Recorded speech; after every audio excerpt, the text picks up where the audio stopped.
Welcome back, PG students from the Anesthesia Learners Academy. Look, get ready, because today we are setting the stage for a seriously high-yield, case-based explainer on mastering arterial blood gases, ABGs, in the ICU. If you've ever stared at a lab printout at 3 in the morning and felt your own heart rate spike trying to figure out, is this a mixed disorder or just a compensatory response, well, you're in the exact right place. We are going to lock this down today.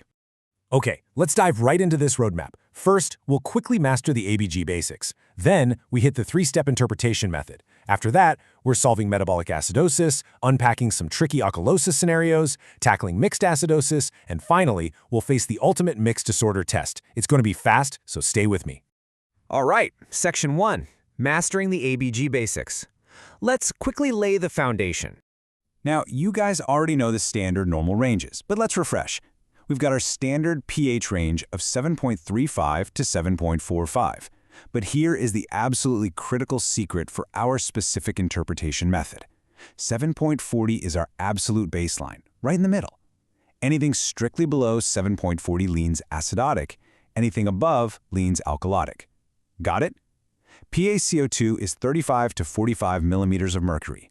PO2 is 75 to 100. And bicarbonate is 22 to 26 milliequivalents per liter. Oh, and a super quick tip for those of you practicing in the UK using kilopascals, just divide that millimeters of mercury value by 7.5 to get your kPa. Easy enough? So acid and base levels in our body are basically maintained by this constant, ongoing tug-of-war between two systems. On one side, we have the lungs, the respiratory system. The lungs control PaCO2 through ventilation. Remember, CO2 essentially acts as an acid in the body because it combines with water to release hydrogen ions. So if the lungs hold on to CO2, acid goes up. If they wash it out, acid goes down. On the other side of this tug-of-war, we have the kidneys, the renal system. They manage our alkali, the base, which is bicarbonate. The kidneys can either retain or secrete this base. So the big takeaway here? Lungs manage the acid, kidneys manage the base. Moving on to Section 2, the 3-step interpretation method. This right here is your ultimate diagnostic weapon. These are the 3 essential steps that honestly work every single time, no matter how complex the patient is. Step 1, check the pH. Use that 7.40 cutoff we just talked about. Less than 7.40, it's acidosis. Greater?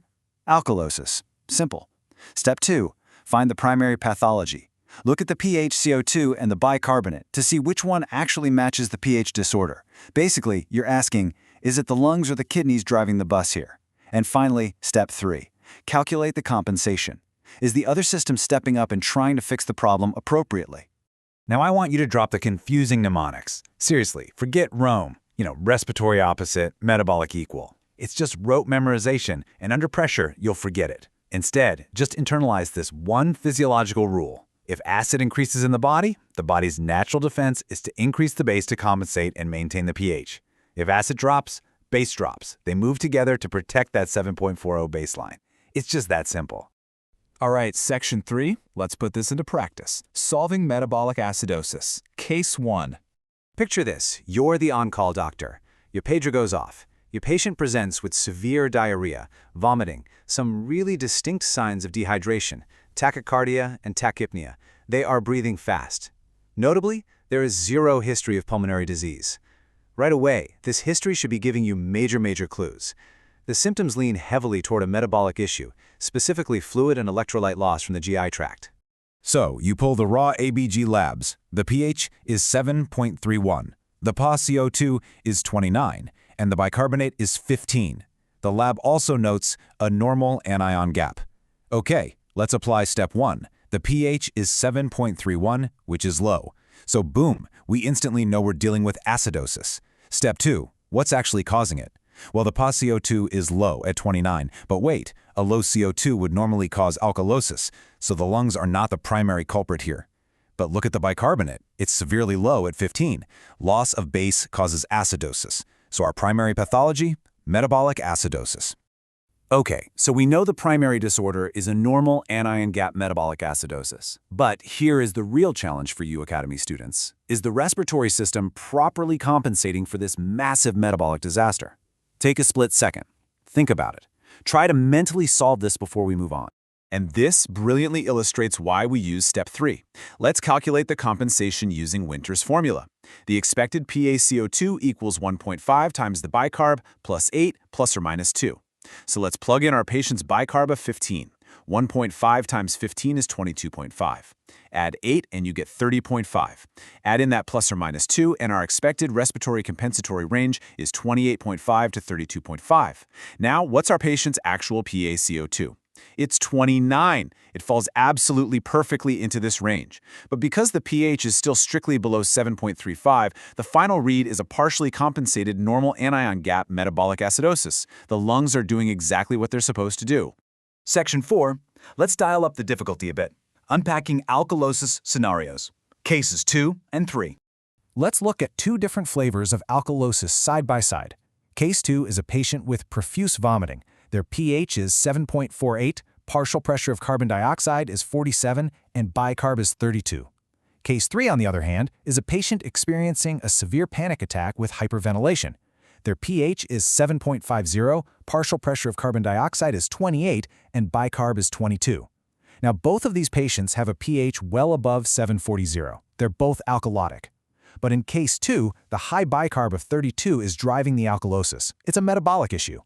In case 3, it's the extremely low partial pressure of carbon dioxide of 28 from blowing off all that acid that's the driver. So, it's respiratory. So, here is my question to you. How do the lungs and the kidneys compensate differently in these two completely distinct scenarios? Apply step 3 to both cases right now. What do you think? Let's break down this complex math visually. For our vomiting patient in case 2, the expected PaCO2 formula gives us a range of 37.4 to 47.4. The patient is sitting right at 47, so the lungs are retaining CO2 to compensate for that high base. Awesome. Now, for our panic attack patient in case 3, this is an acute respiratory alkalosis. The rule of thumb here is bicarb drops by 2 for every 10-point drop in PaCO2 below 40.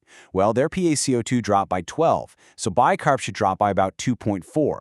Normal bicarb is 24, minus 2.4 is roughly 21.6, and our patient is at 22. The kidneys are appropriately dumping base. Both patients are partially compensated because, remember, their final pH still remains outside those strict normal 7.35 to 7.45 boundaries. All right, moving to Section 5, Tackling Mixed Acidosis. Case 4.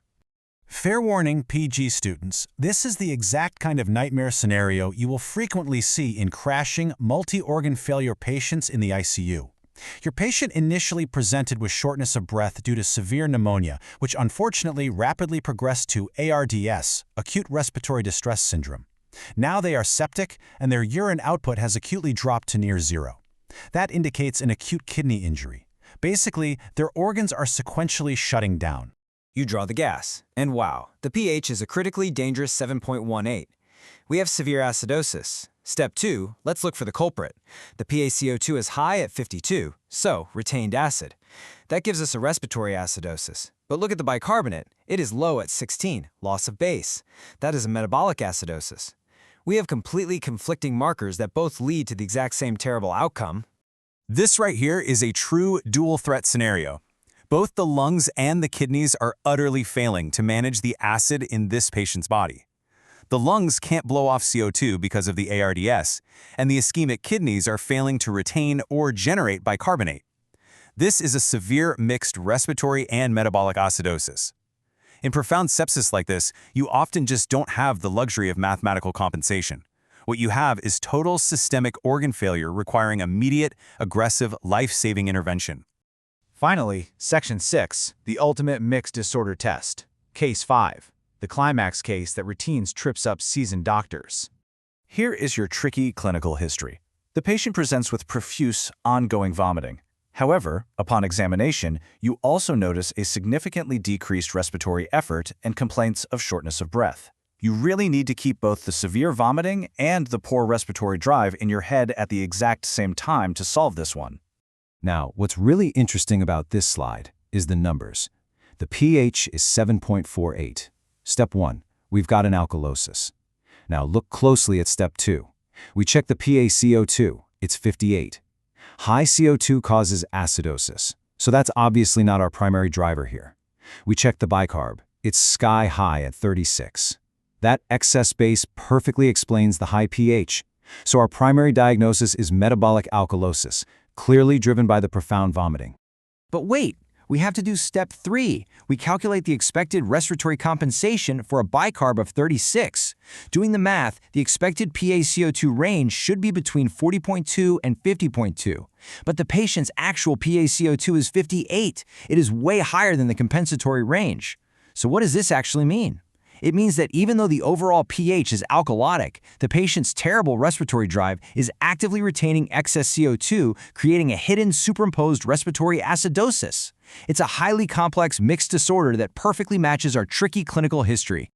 And that, my friends, brings us to our cliffhanger. I've shown you exactly how the 3-step method unlocks every door, even the deeply hidden ones. Now it's your turn.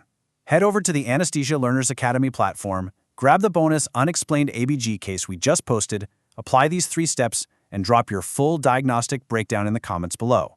I'll personally be in there reviewing your answers.